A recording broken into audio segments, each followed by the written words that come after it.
Also this past week, your man Hov had turned 50. Yeah, now big 5-0. Who would think hip hop will ever go so far? I mean, Hov has got to be a relevant 50-year-old rapper. The first relevant 50-year-old rapper in history. He has to be. There's nobody else I can think of that was as relevant. That also lets you know how young hip hop is. Because Hov is probably 5 years older than hip hop's existence in that sense. You know, and so the fact that he's turning 50, I think, is a big deal. I mean, you think he's still got one more album in him, or he's capped out? Of course, and he's coming. You think so? Yeah, and it's definitely coming. He's definitely been growing his hair. Yeah, that album's definitely coming. He ain't cut his hair since 4/4, which is 2 years ago at this point, right? Yeah, I mean, you confess to cheating and get caught cheating. It brings a lot of stress. I think you should. Yeah, I think you need a break. Yeah. Oh, wait. You had Lemonade. You had to sit through first, right? She definitely had her screaming match first. So he had to sit through Lemonade, sit on his hands about Lemonade, and then she was like, okay, now you go ahead and tell your story, and then put out his album. Yeah, I personally think Hov probably got like two more good ones in him before he probably just, cancel out. Yeah, I don't think he's going to announce retirement anymore because I think he realized that we won't believe him. Yeah. So I think he'll just kind of fade to black. Just continue to be the big businessman. Yeah. And go ahead and get him an NFL team like he said. Yeah, I think so. Something that also I think gets not necessarily appreciated is that some of the contributions that Hov has made, to the game as far as his existence. Because when you think about the stages of the game that Hov has lived through, he could have been gone a while ago, and he didn't necessarily conform to whatever the next wave was. Like, remember the white tee era, or the... He had big white tees, though. No. I'm talking about the kind of music. I'm not talking about the clothes. I'm talking about, remember, that type of music when everybody was saying hip-hop was dead. Like, he always was Hov. That's the thing that you got to appreciate. And sometimes I don't think that we're used to appreciating greatness. Like, we don't necessarily want to give greatness its appreciation because in hip-hop, we're so used to appreciating people when they're not here, when they die tragically and everything like that. So people still have a hard time giving someone their just due while they're here. But there's only one Hov. It's only one Hov. And there ain't going to be another one. No, it is. What do you think is your favorite Hov moment or your most memorable Hov moment? My most memorable Hov moment. Oh, man. Threw me off guard with that one. I don't know. We don't have to come back. What's yours? I'll tell you one recent that I like that he does. When he does the B-side concerts, I think that's dope.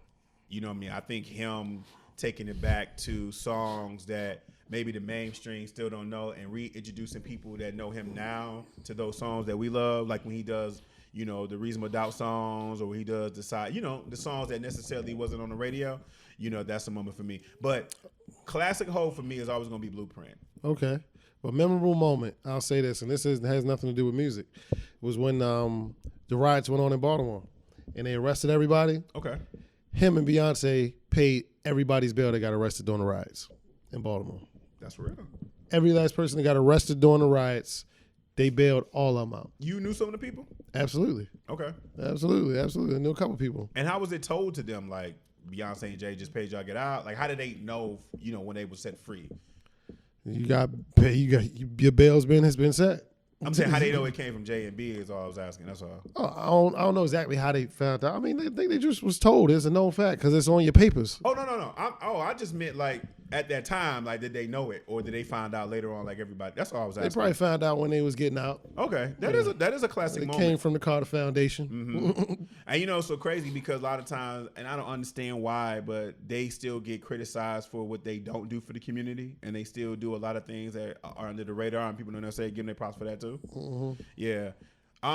My favorite, I would say musically, my favorite Hov moment will always be Blueprint because I feel like at that time Hov was definitely seasoned Hov.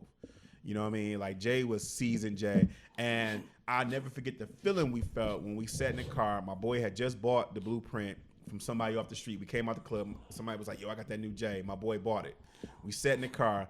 We listened to the first track, which was "Come On," dude. And And, you know, he's going through and he's spitting. We all paying attention because, you know, the internet wasn't really popping, but we had heard that he had dissed Nas at the Hot 97 Jam. And then at the end, when he said, Ask Nas, he don't want to Hov. Yo, dog, the way we exploded in that car was a real feeling. Like, we were like, yo, did you hear what he said? Because at that time, a lot of diss records were still subliminal and people were making their assumptions. I'm not post Big and Pac, nobody was saying names for a while. Yes, because everybody was scared to go down that route. You know, it had been rumors whispered here and there and a couple source articles, but there was nothing actual factual. And when he started going after on, Big and Pac, it was like a good 8 to 10 year span when nobody said anybody's name. When he started going at Nas, yo, I remember being like, yo. And the thing is, it's gonna show you how things were so different back then because Nas' album didn't come out until like I think like 5, maybe 6 months later or whatever. But the anticipation. Well, the Ether record came out before that though. Well, no. Well, see, a lot of people get that history messed up because when he originally dissed Nas at the Hot 97, all he said was ask Nas he don't want to Hov, and that was it.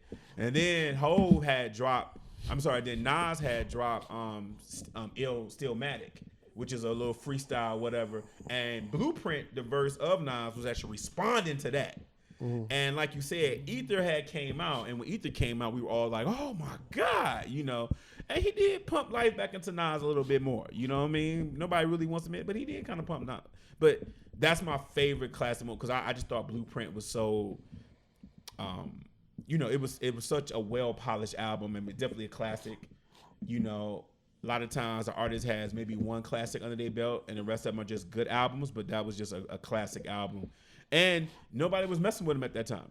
You know what I mean? Like when he came out with, you know, the Blueprint album, you know, as a whole, it was just like, all right, who touching me?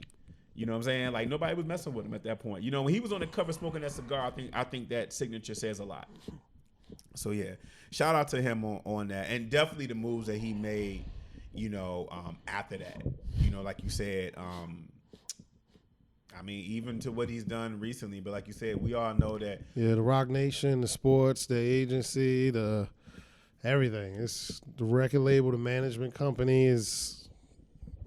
Yeah. Films, his documentaries, his everything. Yeah, and he also gave a little bit more life to people because if you think about it, when he first said he was going to retire, he was 33 at that point. You know, so if you think about it, he would have set the standard of like, okay, but now you can definitely keep going. Because I don't care what no young rapper might say or whatever. You got to look at Hov and want that longevity. You know what I mean? You may not listen to his music as a young kid coming up right now, but as far as his career, you have to look at that in that respect. There's no way Hov cannot be somewhere in your radar of wanting that long-lasting respect. Yeah, and that long-lasting love. He's still laying people to rest when he spit. This is true. Let's not forget that too. Still spanking him. Yeah, he's definitely still spanking him. Definitely still spanking him, man. So shout out to Hov, man, and you know, gotta give a big up to him too because he's also a fellow Sagittarius because that's what we do. And a vegan. I ain't no vegan though, so I ain't with him on that. He's a straight up vegan. I thought they just practiced that for a little bit. Yeah, he's a vegan. Oh well, I ain't on that path. I like a steak, and we just finished talking about Thanksgiving. We just went in.